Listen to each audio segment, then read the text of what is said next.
Kuasa-Mu sanggup menyembuhkan. Jiwaku pun berserah hanya kepadamu, Yesus, Kaulah segalanya. Karena salibmu ku hidup, karena salibmu ku menang. Engkau yang berkuasa sanggup untuk melakukan mukjizat-Mu. Karena salibmu ku hidup, karena salibmu ku menang. Engkau yang berkuasa sanggup untuk melakukan mukjizat-Mu di hidupku. Haleluya. Mari saudaraku, angkat tanganmu sembah Dia. Hanya Kau Tuhan hidupku. Ya Tuhan, bila amin. Kau berikan hidup yang baru, darah-Mu menyucikan, pulihkan hatiku. Ku nyatakan Kaulah segalanya. Engkaulah sumber pengharapan. Yesus sumber pengharapan. Kuasa-Mu sanggup menyembuhkan. Jiwaku pun berserah hanya kepadamu, Yesus, Kaulah segalanya. Tanganmu saudaraku, sembah Dia, katakan. Karena salibmu ku hidup, karena salibmu ku menang. Engkau yang berkuasa sanggup untuk melakukan mukjizat-Mu. Karena salibmu kami hidup, karena salibmu menang. Karena salibmu ku menang. Engkau yang berkuasa sanggup untuk melakukan mukjizat-Mu. Karena salibmu ku hidup. Angkat tanganmu, karena salibmu ku menang. Kami hidup dan Engkau yang berkuasa sanggup untuk melakukan mukjizat-Mu di hidupku. Mari sembah Dia.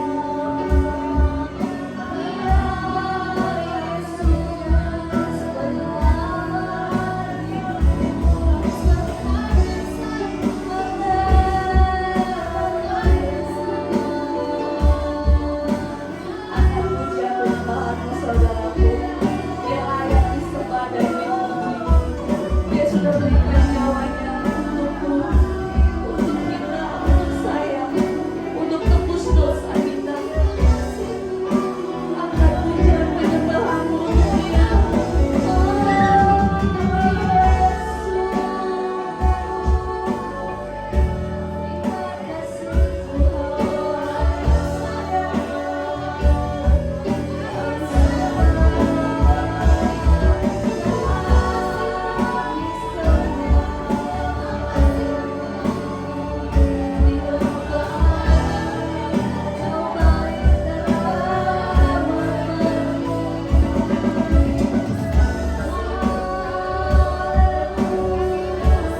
Biar pujian penyembahan kami ini menyenangkan hati-Mu Tuhan.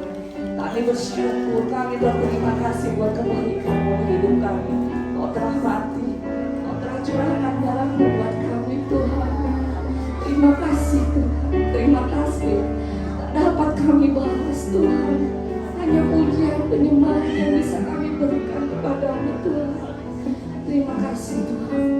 Kami mau Tuhan datang di tempat ini, anak-anak-Mu Bapa. Kau lihat satu persatu, jamaah satu persatu Bapa. Apapun yang boleh mereka hadapi saat ini Bapa, kami percaya Bapa. Karena kebaikan-Mu sudah terbukti di hidup kami dan kami percaya Kau tidak pernah tinggalkan kami anak-anak kekasih-Mu. Terima kasih Tuhan Kau berkati acara ini Bapa. Dari awal, pertengahan hingga akhirnya Bapa. Biar Roh Kudus-Mu ada di tempat ini yang memberikan kekuatan, memberikan hikmat dan anugerah buat anak-anak-Mu tempat ini. Sehingga kami pulang tidak kosong tapi mendapatkan sukacita daripada-Mu Tuhan. Terima kasih Tuhan Yesus, dalam nama kami berdoa dan mengucap syukur. Haleluya. Amin. Itu ibunya akan Tuhan. Haleluya. Semua bersukacita walaupun kita memperingati hari kematian Tuhan Yesus. Tapi kita bersukacita karena Dia baik buat kita. Amin. Amin. Haleluya Tuhan.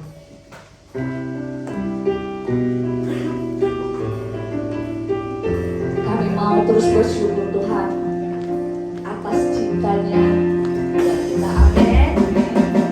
Haleluya.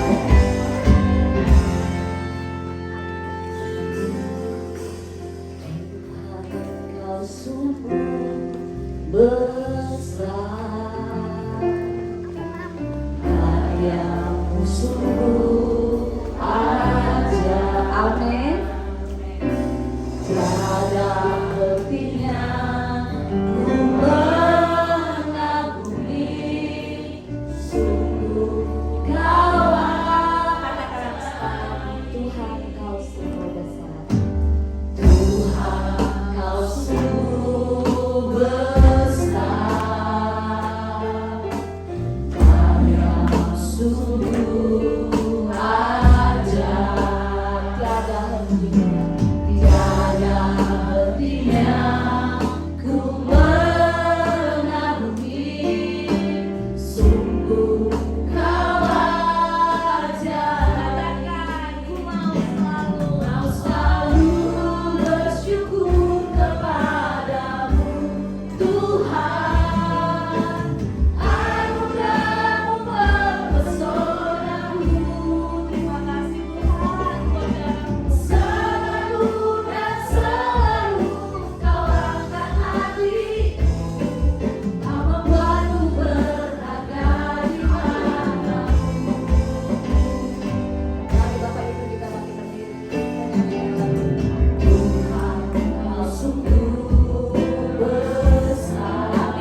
Amin. Amin. Kita berkata amin. Haleluya. Kita mau ingat kasih Yesus selalu, setiap hari. Semua merasakan kasihnya, amin. Haleluya. Kalian mau ingat kasihnya Tuhan. Baik. Rahmat baik.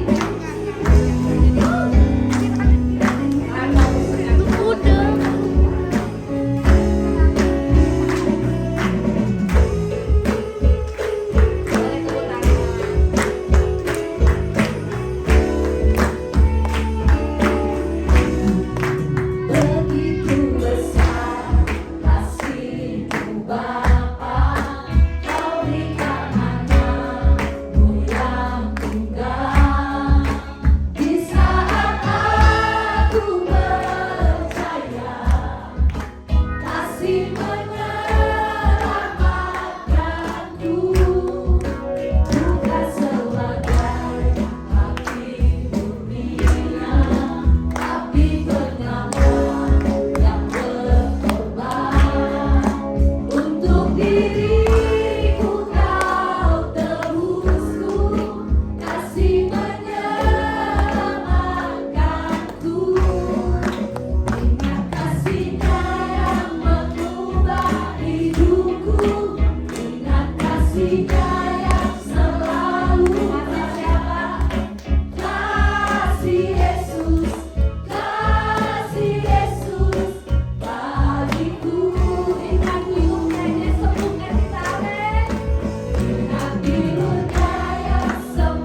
bersyukur Tuhan untuk karya salibmu.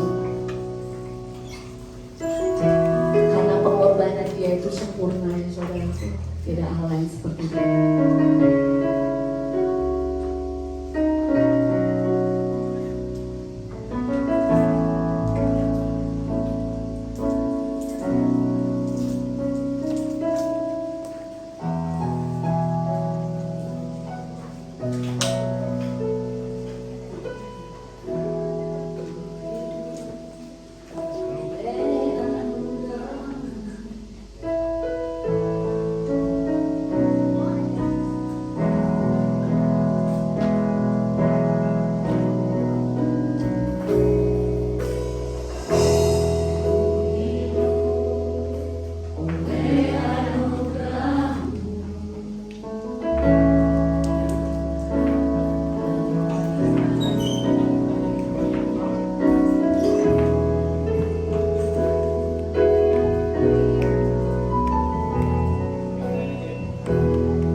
kami bersyukur bahwa Engkau sudah mengerjakan semuanya bagi kami Tuhan.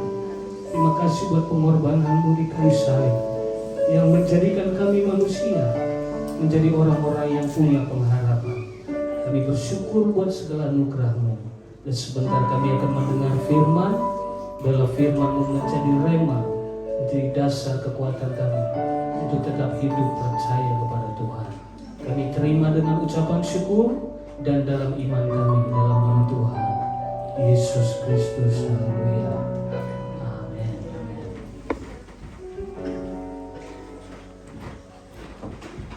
Puji Tuhan. Oke. Shalom bagi kita semua. Kadang kenapa kalau saya mengungkapkan kasih Tuhan itu saya selalu meneteskan air mata. Kadang banyak orang Kristen, orang yang percaya Yesus tidak lagi kena feel-nya, hatinya nggak kena lagi ketika berbicara soal kasih Tuhan. Saya berharap hari ini adalah berita di mana Yesus bukan lagi berjanji, tapi janji keselamatan itu sudah digenapi di dalam Yesus. Bukan bahkan sebelum kita lahir. Atau ada yang di sini sudah berusia 2000 tahun? Belum ada. Jadi rata-rata masih usia muda semua, usia 17. Jadi masih muda semua. Jadi sebelum kita lahir Yesus sudah menebus kita, sudah berkorban untuk dosa kita. Ada satu video yang saya mau bagikan sebelum kita lihat firman Allah. Berkati dengan Tuhan. Suaranya bisa ditekan. Jadi video ini ada satu komunikasi atau ada satu dialog di mana ada seorang bertanya kepada seorang wanita. Katanya Tuhan Maha Tahu. Berarti Tuhan sudah tahu Tindakan ke bahwa manusia akan kiri. Itu masuk suara di TV. Jadi ada pertanyaan balik buat kamu. Menurut kamu satu hari anak Cici ini akan membuat kesalahan nggak? Iya, pasti. Akan nyakitin hati Cici nggak? Mungkin sekali lah, seumur hidup pasti pernah akan nyakitin hati Cici. Pasti. Tapi kenapa Cici tetap memutuskan untuk mau punya anak? Karena ini jawabannya. Karena rasa cinta Cici lebih besar daripada kesalahan yang dia akan buat nanti. Cici putuskan untuk mencintai dia. Begitu juga dengan Tuhan. Tuhan udah tahu bro. Tuhan sudah tahu. Bahkan sebelum dunia diciptakan, Tuhan sudah tahu kalau manusia itu akan jatuh dalam dosa. Kenapa? Tapi Tuhan tetap memilih untuk menciptakan manusia. Karena cintanya yang terlalu besar, lebih besar dari kesalahan yang bisa manusia buat. Cintanya jauh lebih besar. Dan Tuhan sudah siap dengan semua mungkin yang seakan-akan akan menyakiti hatinya. Tapi cintanya terlalu besar dari semua. Jadi dari video tadi ada satu dialog yang seseorang bertanya Katanya Tuhan Maha kepada Tahu. Berarti Tuhan sudah perempuan tahu ini. dong kalau manusia akan Suara jatuh di dalam sini. dosa. Terus Oke. Di situ tadi di dialog itu ada seseorang bertanya kepada perempuan itu, kenapa kalau Allah tahu manusia akan jatuh dalam dosa, kenapa Allah menciptakan manusia? Kenapa dialog ini saya sampaikan kembali? Karena di ranah teologi pun. Karena kan di ranah teologi diajar untuk berpikir. Makanya di ranah teologi pun ini menjadi perdebatan seakan-akan Tuhan juga dipersalahkan. Kenapa? Karena manusia jatuh dalam dosa. Gara-gara siapa katanya? Gara-gara Tuhan buat pohon larang, buat terlarang. Coba kalau Tuhan nggak buat, kan manusia nggak jatuh kan? Itulah cara manusia membenarkan dirinya. Tapi di situ tadi ada satu kata yang saya sangat tertegun dengan jawabannya, ketika dia katakan bahwa ini seperti saya punya anak. Apakah saya tahu bahwa anak ini suatu hari akan menyakiti hati saya? Bahwa anak ini akan melukai hati saya. Tetapi saya memutuskan untuk tetap punya anak. Kenapa? Karena rasa sayang saya lebih besar daripada kesalahan yang akan dibuat anak ini nanti. Jadi sama halnya, mungkin kita bisa lihat dulu satu pembacaan dalam, selagi saya ingat, Efesus pasal 1 ayat 3. Efesus pasal 1 ayat 3, sebelum kita masuk ke firman Allah, saya teringat dengan pesannya. Dikatakan begini: terpujilah Allah dan Bapa Tuhan kita Yesus Kristus, yang dalam Kristus telah mengaruniakan kepada kita segala berkat rohani di dalam sorga. Kalau berkat rohani ini, berkat sorga ini tidak bisa dibuat nilainya, Bapak Saudara. Kenapa? Karena segala kemewahan, segala harta di dunia ini tidak layak di kekekalan. Artinya semuanya sia-sia, kata Salomo. Artinya nilainya fana. Jadi nilai fana tidak akan pernah bisa layak dibawa kepada kekekalan. Jadi tidak ada sesuatu yang fana masuk ke kekekalan. Oleh sebab itu berkat kekal itu tidak bisa dibuat nilainya dengan, karena banyak sekarang orang percaya mengukur berkat Tuhan itu dengan berkat duniawi. Itu sangat banyak. Padahal berkat Allah, berkat sorgawi itu terkecil di sorga, seluruh isi dunia ini tidak dapat setara dengan yang terkecil di sorga. Sekarang mungkin kita belum bisa lihat, tapi saya percaya Tuhan tidak akan pernah berdusta. Di dalam Yesus semua menjadi bagian kita. Ayat 4. Sebab di dalam Dia Allah telah memilih kita, artinya di dalam Yesus memilih kita sebelum dunia dijadikan. Ada Bapak Saudara di sini sudah ada sebelum dunia ini ada? Belum ada. Jadi Dia, artinya sebab di dalam Yesus Allah telah memilih kita sebelum dunia dijadikan, supaya kita kudus dan tak bercacat di hadapannya. Ayat 5 terakhir.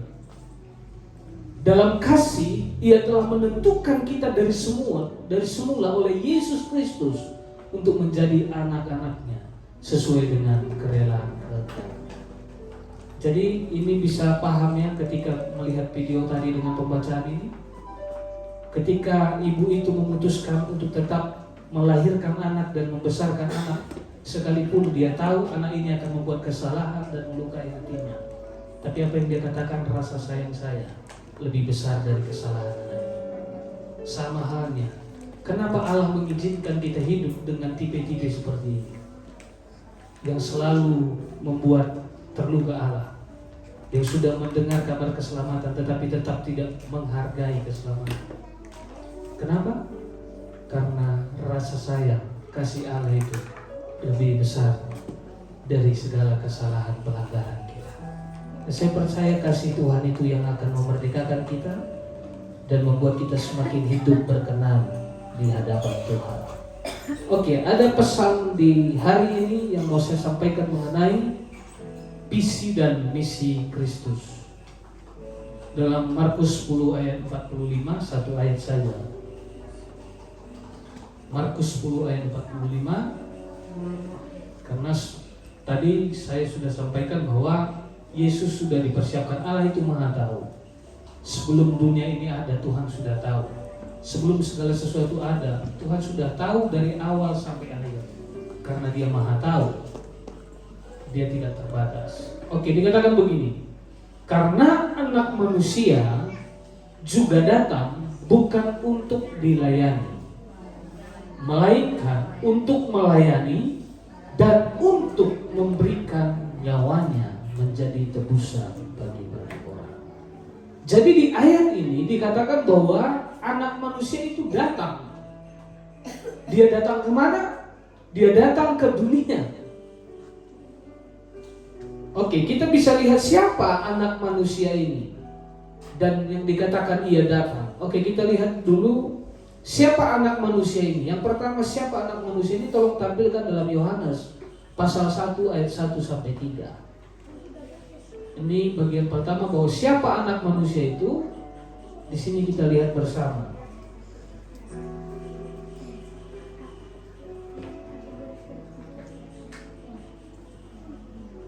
Yohanes pasal 1 ayat 1 sampai 3.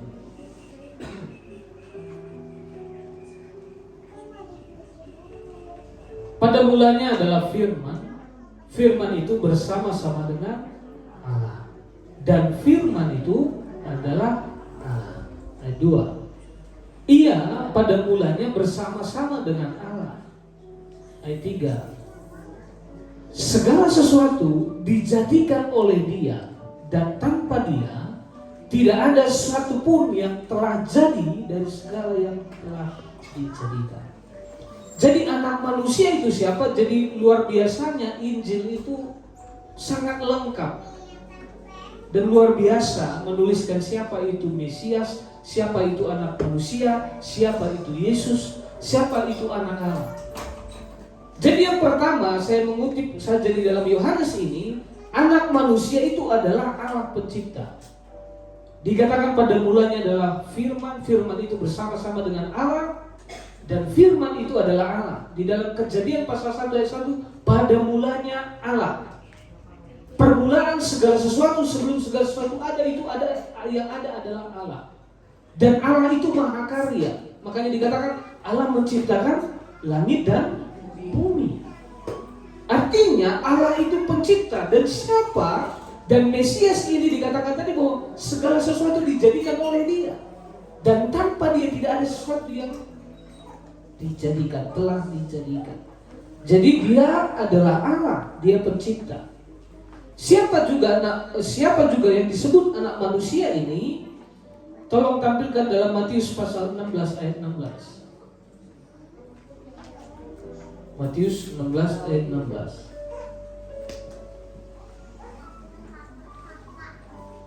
Maka jawab Simon Petrus, engkau adalah Mesias, anak Allah yang hidup. Jadi anak manusia itu adalah Mesias. Bagi orang Yahudi, Mesias itu adalah yang diurapi, artinya yang membebaskan umat Allah. Dari apa yang dibebaskan? Orang Yahudi berpikir mereka dibebaskan dari penjajahan pada waktu mereka dikuasai oleh Kekaisaran Romawi. Makanya sering sekali banyak juga orang Kristen mengenal kebenaran dengan tetap cara duniawi, bukan dengan cara kerajaan Allah. Oleh sebab itu dikatakan bahwa engkau adalah Mesias, anak Allah yang hidup. Artinya Yesus, anak manusia itu adalah pembebas umat Allah. Makanya disebut di dalam Matius bahwa dikatakan ia disebut Yesus, dia sebut juru selamat yang akan membebaskan dosa umatnya. Arti umatnya itu umat Tuhan. Dan di dalam Yohanes pasal 1 ayat 29 dikatakan bahwa dia juga disebut anak domba Allah yang menghapus dosa dunia. Jadi anak manusia itu adalah juru selamat.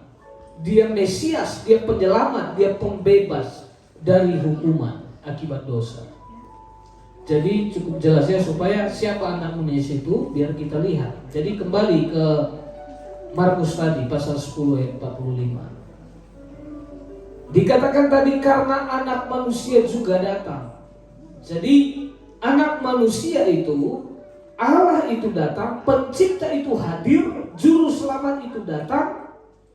Dikatakan bahwa bukan untuk dilayani, melainkan untuk melayani.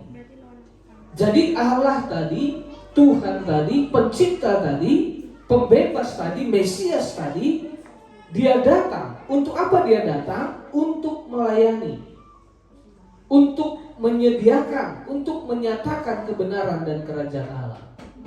Tolong tampilkan dalam Yohanes pasal 1 ayat 14. Yohanes pasal 1 ayat 14.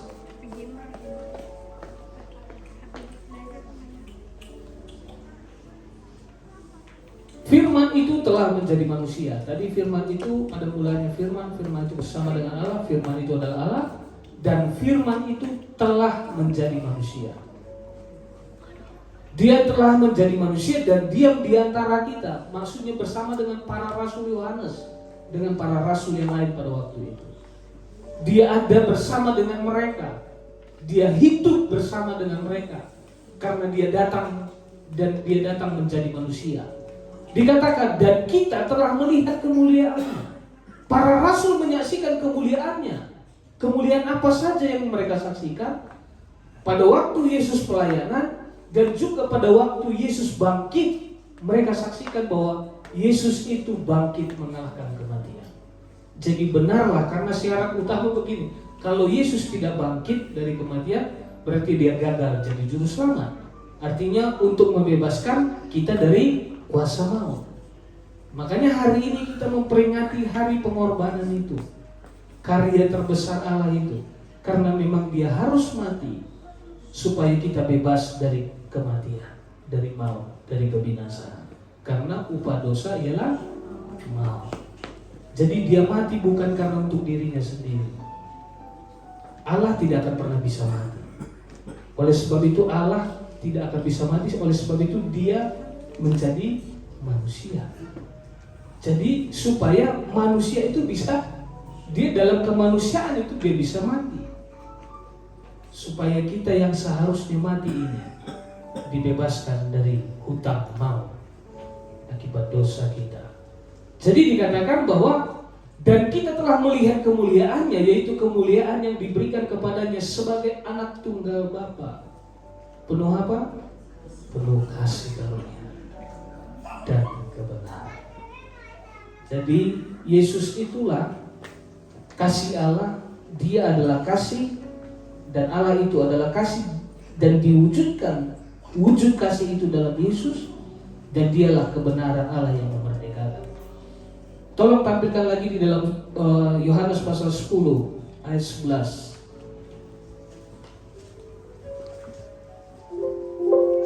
Yohanes 10 ayat 11 bagian A.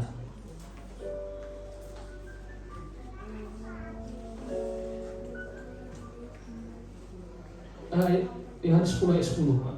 Sorry, ke atas. Situ ayat. Oke. Pencuri datang hanya untuk mencuri dan membunuh dan membinasakan. Ini adalah ketika kita tahu siapa pencuri itu adalah iblis. Makanya saya percaya sesuatu yang datangnya dari dunia, dari iblis tidak akan pernah mendatangkan kehidupan.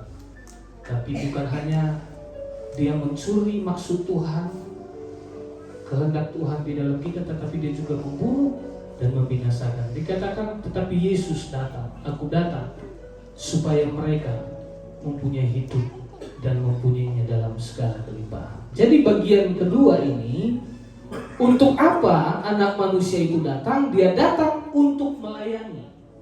Arti melayani itu menyediakan. Menyediakan apa? Menyediakan yang dibutuhkan. Jadi saya berharap Bapak Saudara kita bisa mengerti bahwa betapa luar biasanya karya Allah itu. Dia datang ke dunia untuk menyediakan segala kebutuhan kita. Jadi dia penebus, dia juga pelindung, dia juga pemelihara. Jadi saya percaya banyak manusia ini kenapa berupaya mempersiapkan segala sesuatu itu kan karena contohnya ada asuransi jiwa, asuransi kematian, padahal dia masih hidup. Dia sehat dibuat asuransi kesehatan, dia masih hidup dibuat asuransi kematian, karena butuh perlindungan. Ya memang tubuh ini butuh keamanan juga, tapi saya percaya perlindungan Tuhan sempurna. Karena tanyalah bagian kesehatan, bahwa apa dikatakan akan ada istilahnya itu, obat tidur itu bisa dibeli, tapi tidur itu nggak bisa dibeli. Obat kesehatan bisa dibeli, tapi kesehatan itu nggak bisa dibeli, obatnya aja. Jadi saya percaya kehadiran Yesus itu dia menebus, dia melindungi dan memelihara kita juga. Ya, seberapa tidak salah berupaya mempersiapkan segala sesuatu, tapi seperti Yesus berkata bahwa ada seorang menimbun kekayaannya sebanyak-banyaknya, dia berkata kepada jiwanya, bersukacitalah, berbahagialah hai jiwaku. Dan apa yang Yesus katakan pada waktu itu juga Tuhan bilang, selesai kau pulang. Siapa yang menikmati hartanya? Anaknya yang berantem. Saya percaya Tuhan adalah pelindung dan pemelihara juga. Sebab itu dialah kota benteng kita. Di dalam dia keselamatan kita, bukan hanya keselamatan jiwa kita, tapi selama kita hidup, saya juga percaya kita butuh perlindungan dan pemeliharaan Tuhan. Dalam Mazmur pasal 23 cukup jelas ya, nanti mungkin Bapak Saudara bisa baca di rumah. Mazmur pasal 23 bahwa dia disebut Tuhan adalah gembalaku. Tadi di ayat 11 tadi dikatakan akulah gembala yang baik. Jadi Allah itu gembala kita, dia pelindung dan pemelihara hidup kita. Bagian terakhir, untuk apa dia datang? Dikatakan tadi yang pertama dia datang untuk melayani. Dan selanjutnya dikatakan dan untuk memberikan nyawanya menjadi tebusan bagi banyak orang. Saya ulangi, untuk memberikan nyawanya menjadi tebusan banyak orang. Jadi dia datang untuk memberikan nyawanya. Kalau orang dunia, makanya orang di dalam Korintus, Paulus mengatakan bahwa bagi dunia salib itu adalah kebodohan. Seakan-akan Allah itu kurang kerjaan, Allah orang Kristen itu kurang kerjaan. Dia datang dari surga, turun ke dunia, lahir nggak ada tempat lagi sampai di dalam palungan. Bahkan selama hidupnya tidak ada yang lebih miskin dari Yesus di sini. Kalian masih punya bantal, yang untuk meletakkan kepalanya pun tidak. Makanya Yesus mempertegas pada para murid, yakin lu ngikut gua. Anak manusia tidak punya tempat untuk meletakkan kepalanya. Tapi orang Kristen sekarang berlomba-lomba untuk kaya di dunia, miskin di kekekalan. Tetap mencari dunia juga, tidak berubah.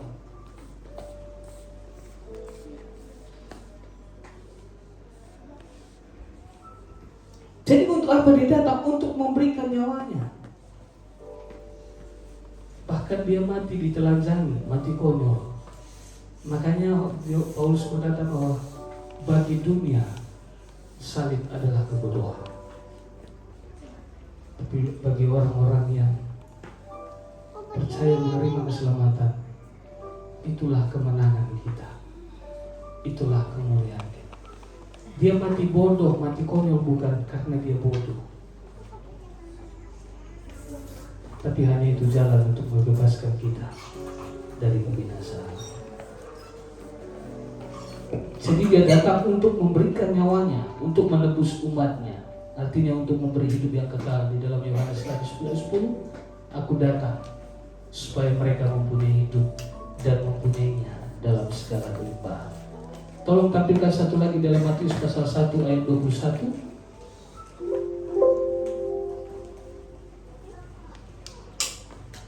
Matius 1 ayat 21. Dikatakan tadi bahwa ia datang untuk memberikan nyawanya menjadi tebusan bagi banyak orang. Ia akan melahirkan anak laki-laki. Ini adalah satu pesan malaikat Gabriel kepada Yusuf dan Maria bahwa Maria akan melahirkan seorang anak laki-laki dan engkau akan menamakan dia Yesus. Ketika malaikat datang kepada Yusuf, karena dialah yang akan menyelamatkan umatnya dari dosa mereka. Jadi dikatakan bahwa ia mati, ia memberikan nyawanya menjadi tebusan bagi banyak orang. Jadi siapa banyak orang itu? Umatnya. Keselamatan itu undangan, panggilan. Tetapi yang dibebaskan itu, yang selamat itu adalah orang yang menerima undangan. Orang yang menerima panggilannya. Jadi bagi banyak orang itu siapa? Dalam Yohanes pasal 3 ayat 16. Banyak orang itu siapa? Supaya kita lihat.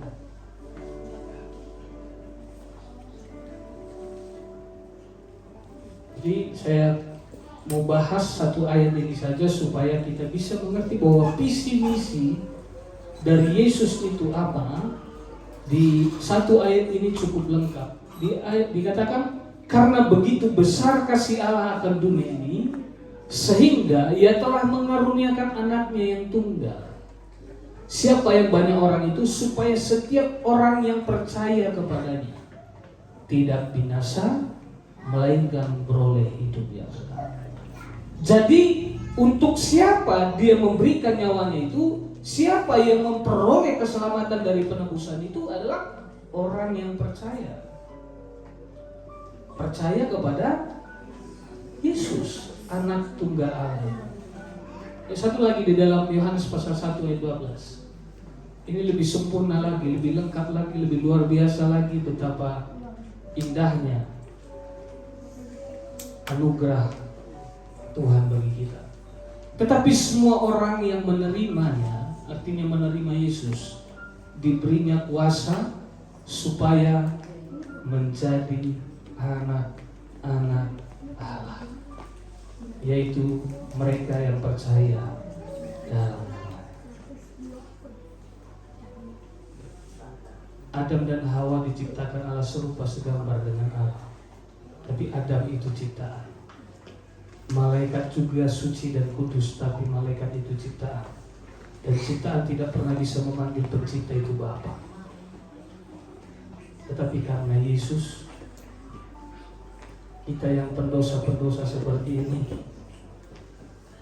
bisa memanggil Allah pencipta itu Bapa. Apakah bukan itu anugerah yang paling berharga? Bukan itu satu keberuntungan terbesar dari segala keuntungan dalam hidup? Bahwa karena Yesus, Adam dan Hawa dalam kekudusannya pun, Adam dan Hawa itu ciptaan saja. Tapi di dalam Yesus kita menjadi anak-anak Allah. Berbahagialah. Saya tidak tahu apa yang membuat Bapak Saudara berbahagia. Kadang kan ada orang punya anak, dia berbahagia. Naik gaji, berbahagia. Naik kedudukan, posisi pekerjaan, berbahagia. Dapat rumah, berbahagia. Jadi sama seperti apa yang membuat penjahat bahagia, itu juga yang membuat kita bahagia, itu masalahnya. Seharusnya kita udah berubah. Bapak Saudara tahu di dalam, kembali ke Markus 10:45 tadi, Bapak Saudara tahu apa yang melatar belakang ini? Karena pada waktu itu para murid beribut, mereka mau mendapat tempat terbaik di kekekalan. Seorang berkata, nanti kalau di dalam kemuliaan, aku nanti sebelah kanan ya. Satu berkata, aku sebelah kiri ya. Jadi mereka mau mencari posisi terbaik. Yang satu mau di sebelah kanan Yesus dalam kemuliaan, yang satu di sebelah kiri.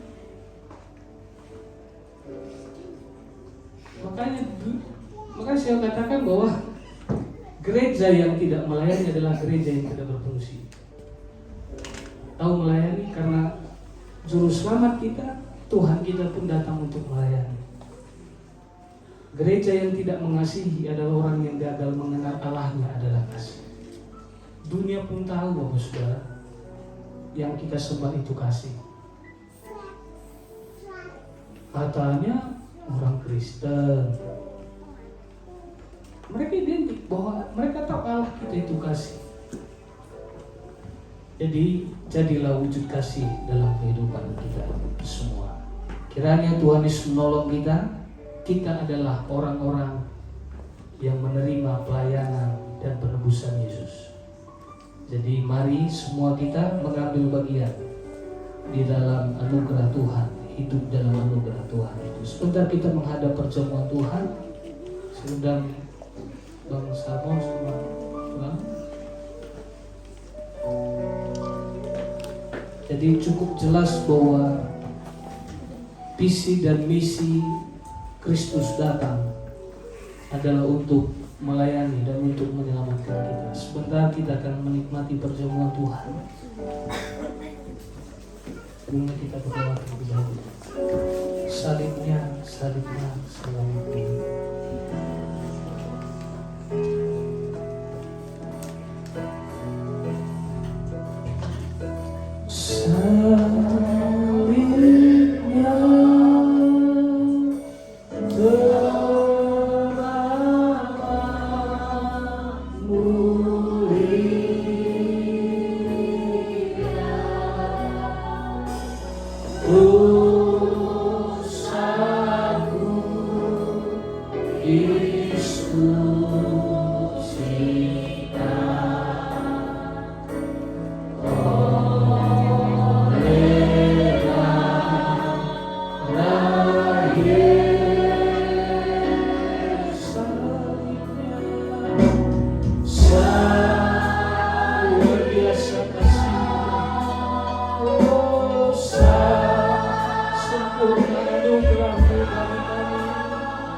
Bapa di sorga, Bapa yang penuh kasih karunia, Allah kami yang penuh dengan kebenaran. Saat ini kami akan menikmati perjamuan Tuhan, bahwa di dalam perjamuan Tuhan kami diikat, kami dimeteraikan oleh darah anak domba Allah, yaitu yang sudah Yesus kerjakan bagi kami. Haleluya. Sungguh Kau baik Tuhan. Sebab itu sebentar roti dan anggur ini akan dibagi-bagi kami. Kami imani ini adalah tubuh dan darah Yesus yang sudah diberikan bagi kami semua. Sehingga oleh kuasa darah-Mu segala dosa kami dihapuskan oleh darah Yesus. Dan oleh kuasa bilur-bilur Tuhan kami juga beroleh kesembuhan. Segala sakit kami disembuhkan oleh kuasa bilur-bilur Yesus. Dalam nama Tuhan Yesus Kristus. Haleluya.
Saudara, bahwa setiap kita mengadakan perjamuan Tuhan, perjamuan kudus, ini kita sedang diikat dalam satu perjanjian dengan Allah yang dimeteraikan dengan tubuh dan darah Yesus.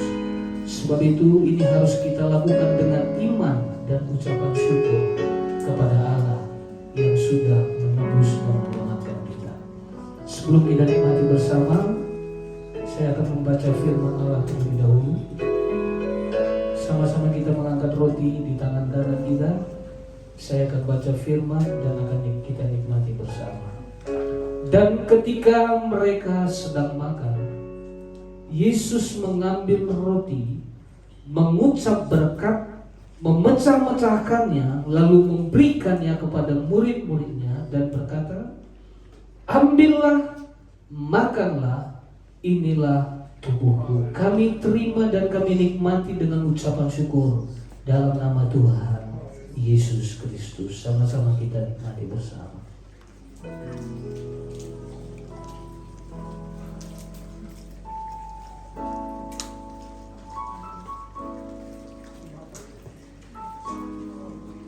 Terima kasih Tuhan. Kasih oleh lukamu kami disembuhkan, segala sakit kami disembuhkan. Sama-sama kita mengangkat cawan di tangan kanan kita. Sebelum kita nikmati bersama, saya baca firman. Sesudah itu ia mengambil cawan, mengucap syukur, lalu memberikannya kepada mereka dan berkata, "Minumlah kamu semua dari cawan ini, sebab inilah darahku, darah perjanjian yang ditumpahkan bagi banyak orang untuk pengampunan dosa." Kami terima pengorbanan, kami terima curahan darah-Mu untuk menghapus dosa kami. Dalam nama Tuhan Yesus Kristus, sama-sama kita nikmati bersama.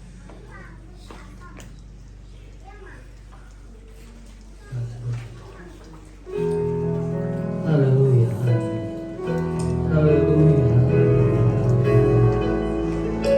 haleluya, haleluya,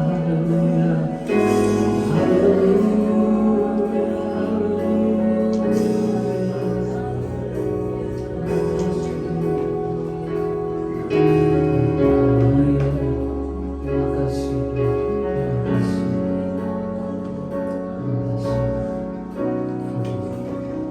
Oleh kuasa darah-Mu, Kau telah tebus dosaku,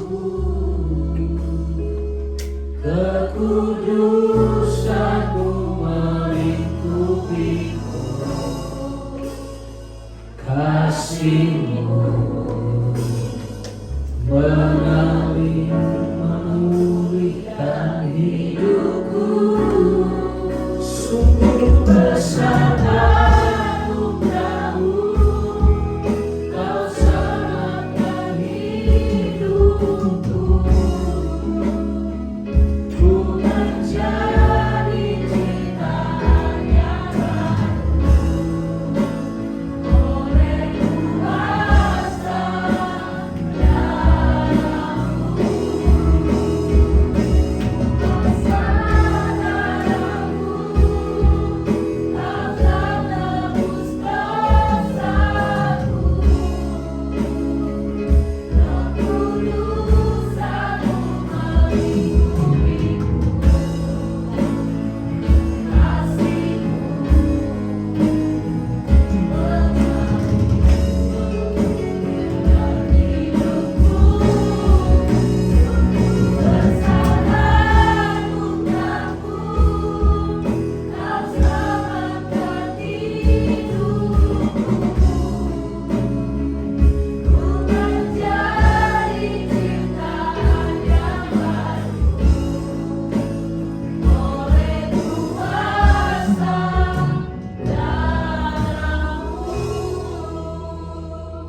Terima kasih Tuhan, terima kasih Bapa. Kami sudah menerima bukti kasih-Mu, darah-Mu, tubuh-Mu, Kau curahkan buat kami. Kami bersyukur Tuhan. Terima kasih buat firman yang boleh kami dengar. Biar itu boleh menjadi kekuatan di hidup kami. Kami boleh selalu ingat Kau begitu baik. Terima kasih Tuhan Yesus, terima kasih Bapa. Kami mau serahkan Tuhan hamba-Mu yang sudah membawakan firman-Mu Bapa. Berkati dia dan keluarganya Tuhan. Segala pergumulan hidupnya Tuhan tahu, Tuhan yang tolong. Terima kasih dari anak-anak lain tempat ini Bapak. Kami serahkan ke dalam tangan Kau yang memberkati mereka sepulangnya dari tempat ini Bapak. Kau saja yang terus menyertai mereka. Terima kasih Tuhan Yesus, dalam nama kami berdoa dan ucap syukur. Haleluya, amin. Silakan duduk. Mungkin pengalaman kita nggak banyak ya.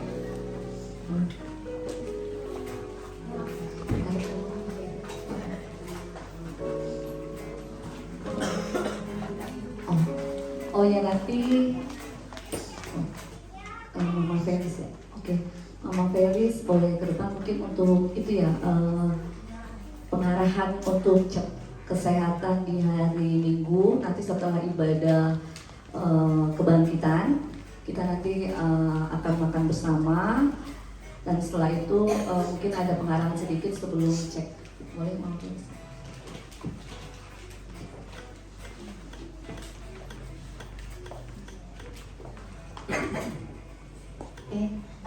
Shalom.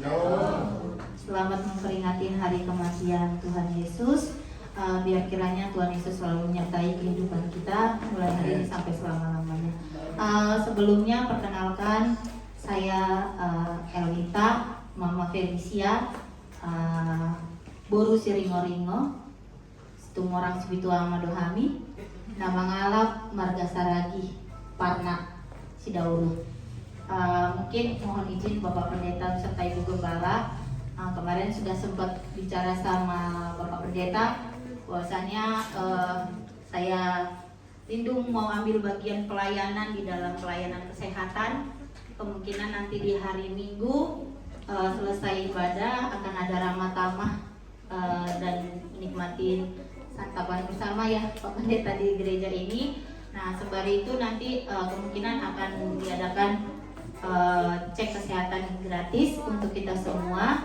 Syaratnya cuma membawa kartu identitas Pak Pendeta, Bu. Juga nanti anak sekolah minggu, mohon izin guru sekolah minggunya, saya ingin membagikan obat cacing, di mana untuk mengatasi sakit penyakit kecacingan pada anak-anak. Untuk usianya 1-2 tahun itu diberikan setengah tablet obat cacingnya, dikunyah. Manis sih obatnya, nggak ada pahitnya. Terus nanti 3-12 tahun itu diberikan 1 tablet penuh. Mungkin itu aja Pak Pendeta, Ibu Gembala. Mudah-mudahan sampai hari Minggu kita sehat semua. Terima kasih, Tuhan Yesus memberkati. Terima kasih buat pelayanannya. Nanti kita ketemu lagi di hari Minggu untuk cek kesehatan.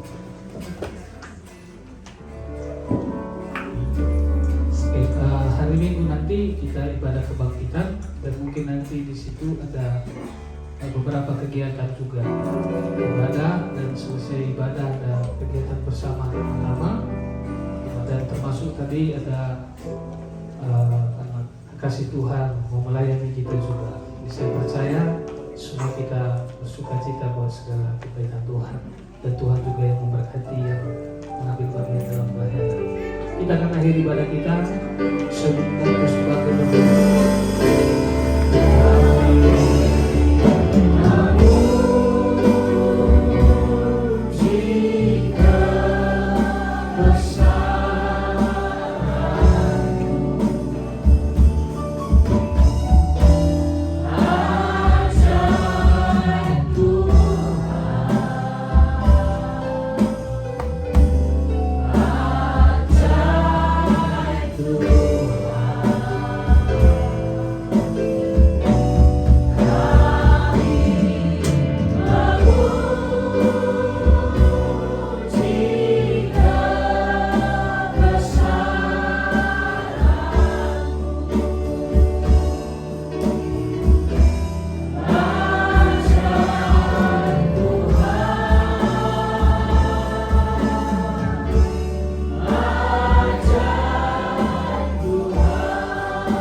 bersyukur dari awal pertengahan hingga akhir ibadah kami. Tuhan sudah memberkati, berkat Tuhan tidak berkesudahan bagi kami semua.